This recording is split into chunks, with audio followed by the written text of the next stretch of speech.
जोधपुर और जयपुर से निकलकर आ रही है इस वक्त की बहुत बड़ी खबर। जयपुर में आयोजित राज्य स्तरीय आरोग्यम आयुष मेला 2026 में डॉक्टर सर्वपल्ली राधाकृष्णन राजस्थान आयुर्वेद विश्वविद्यालय जोधपुर ने अपनी अमिट छाप छोड़ी है। मेले के तीसरे दिन समग्र स्वास्थ्य के लिए आयुष का चिकित्सा एवं स्वास्थ्य विभाग के साथ समन्वय विषय पर एक महत्वपूर्ण पैनल चर्चा आयोजित की गई। इस चर्चा में जोधपुर आयुर्वेद विश्वविद्यालय के कुलगुरु प्रोफेसर गोविंद सहाय शुक्ल ने पैनल सदस्य के रूप में शिरकत की।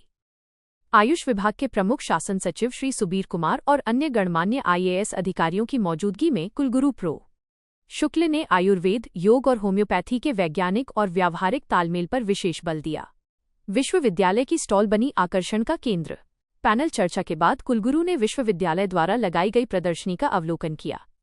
नोडल अधिकारी डॉक्टर राकेश कुमार शर्मा के नेतृत्व में यहां विश्वविद्यालय की टीम द्वारा जनहित में कई गतिविधियां संचालित की जा रही हैं, जिनमें प्रमुख हैं अमृता हर्बल टी का निःशुल्क वितरण, नाड़ी तरंगिणी के आधुनिक माध्यम से नाड़ी परीक्षण, मर्म चिकित्सा और योग के सजीव प्रदर्शन, उत्साहपूर्ण स्वर, विशेषज्ञ डॉक्टरों की टीम जिसमें डॉक्टर सौरभ अग्रवाल, डॉक्टर अभिषेक दाधीच और डॉक्टर मनीष कुमार यादव जैसे नाम शामिल हैं, लगातार आमजन को आयुष आहार, जीवनशैली और स्वास्थ्य के प्रति जागरूक कर रहे हैं। योगाचार्य डॉक्टर चंद्रभान शर्मा और उनकी टीम द्वारा प्रस्तुत योग प्रदर्शनों ने दर्शकों को मंत्रमुग्ध कर दिया। कुलगुरु प्रो शुक्ल ने विश्वविद्यालय टीम के इन प्रयासों की सराहना करते हुए इसे समग्र स्वास्थ्य की अवधारणा को जन जन तक पहुंचाने की दिशा में एक क्रांतिकारी कदम बताया। समापन स्वर आरोग्यम आयुष मेला 2026 अब सही मायनों में राजस्थान को स्वस्थ और समृद्ध बनाने की एक महत्वपूर्ण पहल सिद्ध हो रहा है। यूज करते कैसे हम उसको सुगम बना सकते हैं। आप देखिए कि अभी एक वर्क चल रहा है कि जब हम ब्लड शुगर का टेस्ट कर रहे हैं तो ब्लड ले रहे हैं, लेकिन एक डिवाइस हम तैयार कर रहे हैं डायबिटीज के पूर्व रूपों के आधार पर।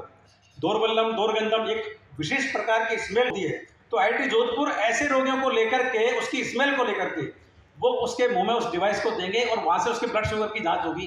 तो ऐसा जो शोध है वो आज की आवश्यकता है। इस प्रकार के बहुत सारे शोध अलग अलग प्रकल्प में टेक्नोलॉजी को लेकर वो सब काम कर रहे हैं। सर बजट का इशू तो नहीं है ना, क्योंकि सुबीर सर साथ है। नहीं, बजट का इशू ऐसा है, भारत सरकार इन प्रकल्पों के लिए एक्स्ट्रा जो हमारे है काफ़ी, इसमें हमें बजट की प्राप्ति है। अब हमें मिलकर के इंटीग्रेशन में सबको साथ मिलकर के सबकी भूमिका के साथ में रोगी को केंद्रित करके कैसे हम शोध कार्य को जो रोगी के हित में हो वहाँ तक हमें जाना होगा। ठीक है, प्रोफेसर MK आसरी सर एक उदाहरण के साथ शुरू।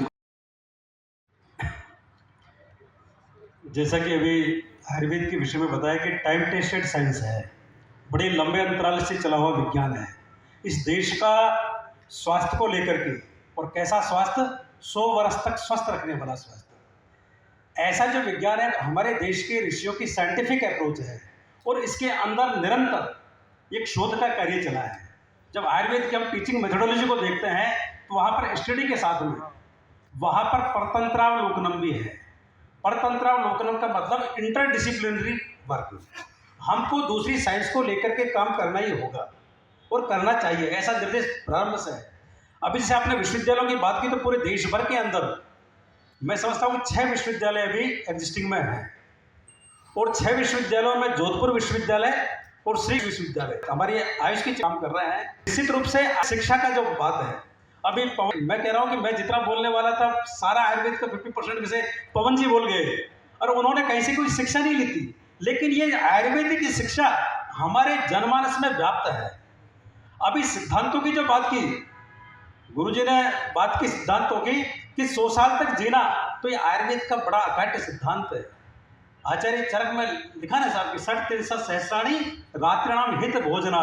यदि अपने शरीर को आप कचरे के डिब्बे की तरह ना सोच करके मुझे क्या खाना चाहिए क्या नहीं खाना चाहिए इस पर भी आप ध्यान दे लेंगे तो 36,000 रात्रियां, मतलब आप 100 साल तक जी सकते हैं।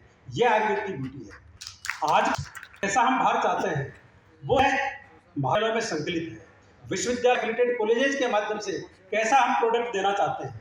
तो आयुर्वेद को लेकर के आज के परिप्रेक्ष्य में समसामयिक शोध होते रहे हैं, आज भी शोध की आवश्यकता है और विश्वविद्यालयों में स्तर से चल रहे हैं, कितना चल रहे हैं, अलग अलग विश्वविद्यालय के अलग अलग परिकल्पना हो सकती है।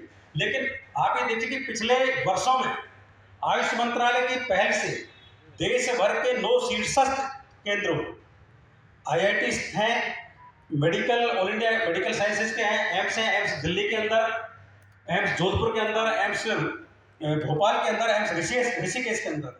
जो इंटीग्रेशन की बात है, इंटीग्रेशन का मतलब हम इंक्लूजन नहीं कर रहे हैं, हम उसको समावेश कर रहे हैं कि हमारे पास में जो शक्ति है आपके पास में, उसको लेकर के सामने जो रोगी है उस रोगी को सेंट्रलाइज करके, उसको केंद्रित करके